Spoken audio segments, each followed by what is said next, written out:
Europe 1, le 22-30. L'écho du jour, Jean-Michel Duez. Bonsoir Françoise Gris. Bonsoir. Vous êtes la directrice générale du groupe Pierre et Vacances Center Parcs et vous avez publié vos résultats pour le premier semestre de l'exercice un peu décalé, mais l'exercice 2012-2013. Chiffre d'affaires de 521 millions d'euros qui est en recul avec des pertes de pratiquement 126 millions d'euros. Mais vous restez toutefois optimiste. Vous prévoyez un retour à la profitabilité opérationnelle dès cette année et vous faites remarquer que le résultat opérationnel courant s'améliore, même s'il reste négatif. Et par ailleurs aussi, parmi les chiffres, le chiffre d'affaires tourisme augmente. Alors finalement, est-ce qu'on peut dire que ce sont des résultats en demi-teinte pour vous ?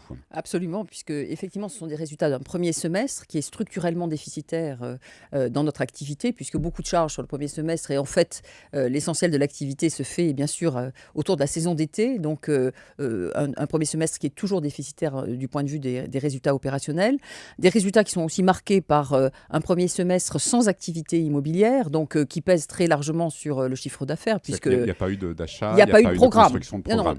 Il n'y a pas de programme immobilier pour ce semestre, donc c'est purement conjoncturel. Et donc, effectivement, les chiffres sont impressionnants et méritent attention, mais quelques bonnes nouvelles. D'abord, une activité touriste qui s'est maintenue et qui est en légère progression, 1,3%, et puis un résultat opérationnel courant qui, là aussi, est en légère progression, ce qui n'était pas arrivé depuis très longtemps chez Pierre et Vacances au premier semestre. Alors, vous êtes arrivé, vous avez été nommé en début d'année, vous avez renouvelé récemment l'état-major. Quels sont vos objectifs ? Vous êtes là pour remettre de l'ordre dans la maison, que ça reparte sur le bon pied ? Pour faire en sorte qu'on renoue avec de la croissance profitable et le plus rapidement possible, c'est-à-dire dès la fin de l'année, avec effectivement cet enjeu d'avoir cette complémentarité avec une activité immobilière, avec des programmes immobiliers qui permettent de renouveler le parc, d'innover dans les expériences vacances, et puis une activité touristique qui offre une très large gamme d'expériences vacances, mais qu'il faut valoriser, qu'il faut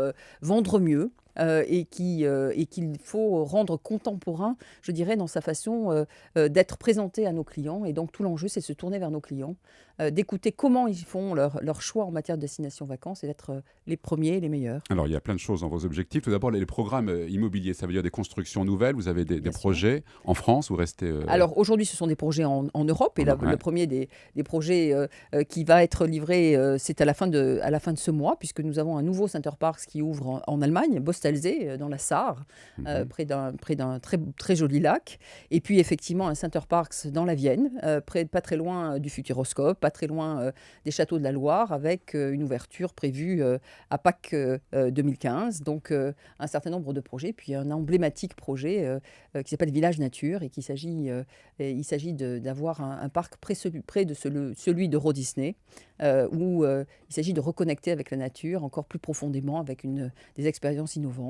Et ça fonctionne toujours, ce type de tourisme, de vacances, les center parks proches de la nature, c'est quelque chose qui est demandé par les clients. Absolument, parce que c'est une combinaison effectivement de la nature, mais d'un moment où on peut se retrouver avec les siens, sa famille, ses amis, et où il y a beaucoup d'émotions. Et la nature est un écrin pour cet aspect de la reconnexion. Et puis, il y a des jeux d'eau, il y a de l'amusement, et qui permet aussi un grand moment de détente et de déconnexion avec cette vie qui est quand même un peu difficile aujourd'hui. Alors vous avez d'autres projets aussi de programmes immobiliers concernant les résidences Pierre et Vacances, de manière plus spécifique. Alors on a quelques programmes, un peu moins que du côté Center Parcs. Ouais. C'est plus difficile tout simplement parce qu'il y a une disponibilité de terrain, de foncier, qui est totalement réduite dans les espaces touristiques. Et donc on a fondamentalement plus de possibilités en ville avec la gamme Adagio, qui sont des appart-hôtels et qui se développent bien, avec des Center Parcs, parce que là,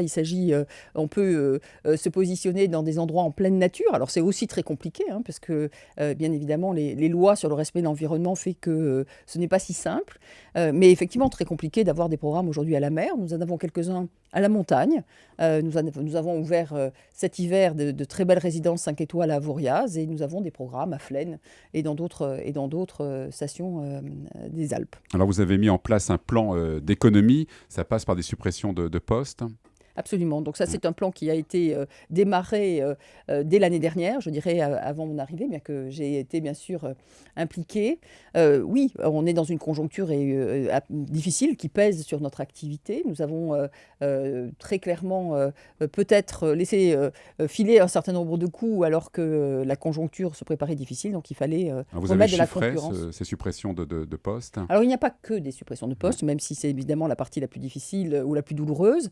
Il y a aussi des économies tout simplement dans notre dépense externe, il y a sur les locaux, sur toute une série de sujets. Donc, Mais concernant les suppressions de postes, vous les avez combien Alors 180, le plan est un plan de 190 et ce plan est en cours de mise en œuvre. Alors pour revenir à votre clientèle, les réservations à l'heure actuelle sont un petit peu en avance par rapport à la période de l'année dernière. C'est ce que vous avez, c'est ce que vous constatez vous là. Par rapport, oui, nous étions un petit peu en avance. Clairement, nous voyons aussi une tendance avec des réservations de toute dernière minute.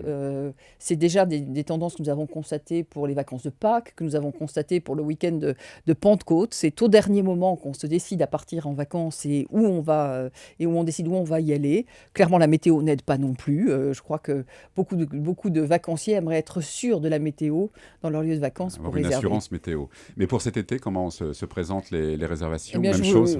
On est clairement un peu en retard. Vous êtes en retard. On est un peu en retard sur le cœur de saison, donc pas forcément fondamentalement inquiet. Quand on est en retard sur le début du mois d'août, on a normalement capacité à récupérer ça. On voit des tendances intéressantes avec un goût pour la montagne, donc des vacances différentes, ce qui conforte notre idée qu'en période de crise, en période de stress, on va consommer les vacances différemment et on va faire son choix, sa construction de vacances à soi. Est-ce que les clients, outre la météo, attendent aussi peut-être la dernière minute pour des ristournes, pour des prix? Oui, alors bien sûr, pour des promotions. La chasse au prix est un réflexe qui est de rentrer totalement dans les mœurs. La pression économique fait que tout le monde pense que les prix de dernière minute vont être les meilleurs.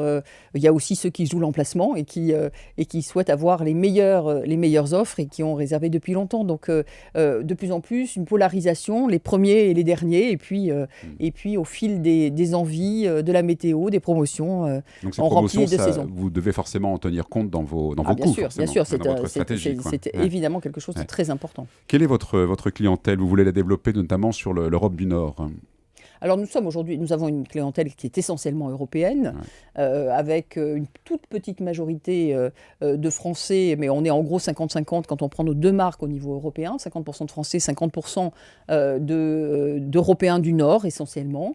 Nous avons l'Allemagne qui présente aujourd'hui un potentiel important, d'abord parce que ce sont des vacanciers qui viennent volontiers en France et qui ne représentent pas aujourd'hui ce qu'ils devraient représenter notre clientèle Pierre et Vacances, et puis parce que nous avons peu de center parks, nous en ouvrons un, et que nous avons visiblement un potentiel à développer la fréquentation des center parks en Allemagne. Alors vous avez revu par ailleurs aussi le système des loyers qui sont versés aux propriétaires des appartements.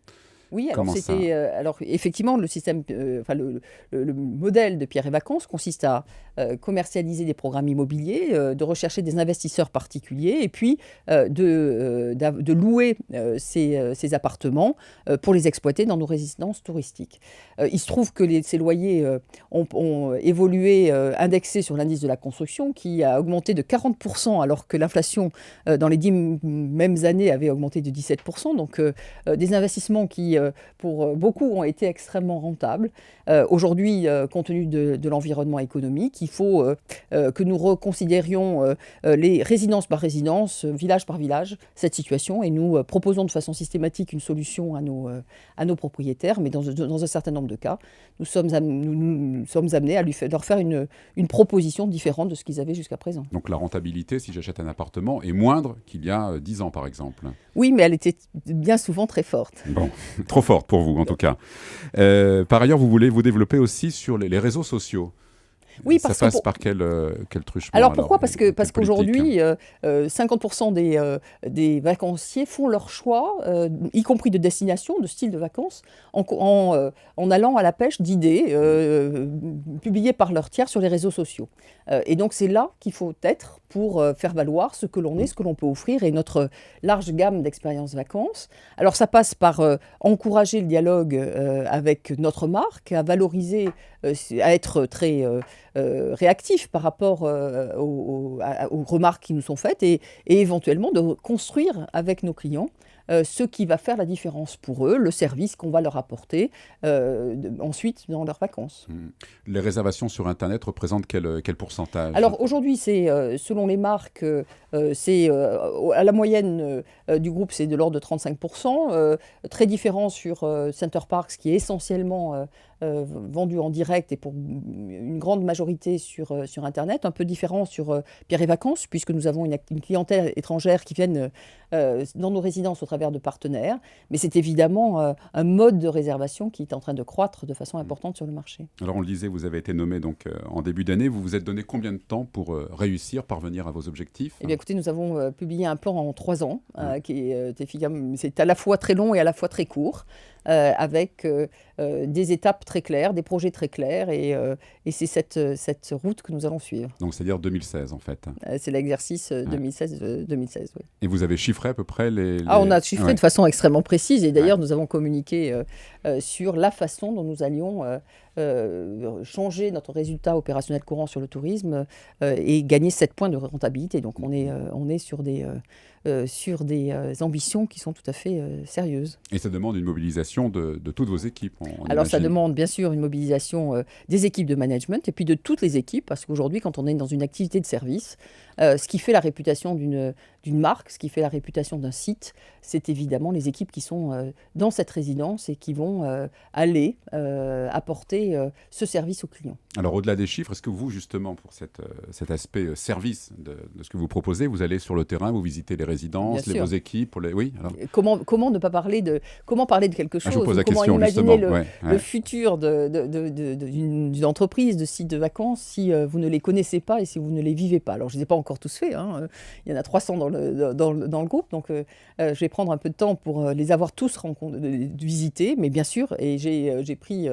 c'est la première chose que j'ai faite. Je crois que mon premier jour dans le groupe Pierre et Vacances Center Parcs, il était dans le Center Parcs des Trois Forêts, dans la Moselle, pour vivre déjà mon premier jour dans un Center Parcs. Alors de nombreux groupes immobiliers tirent vers le haut. C'est vrai que le haut de gamme, c'est aussi maintenant un marché porteur. Est-ce que c'est votre cas également? Vous allez ouvrir de plus en plus de résidences premium, par exemple? Alors c'était clairement un axe de développement. C'est encore une petite part de notre parc Pierre et Vacances, mais qui est appelé à se développer.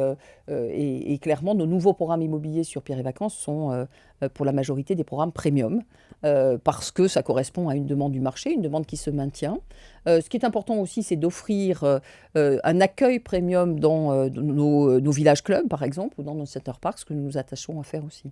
Et le pourcentage de résidences premium, ce serait combien pour vous? L'idéal serait d'avoir de l'ordre de 10% de notre parc pour nous. Hein. Merci Françoise Gris, donc directrice générale du groupe Pierre et Vacances Center Parcs. Vous pouvez retrouver cette interview sur le site internet d'Europe 1, europe1.fr. Merci. Merci à vous.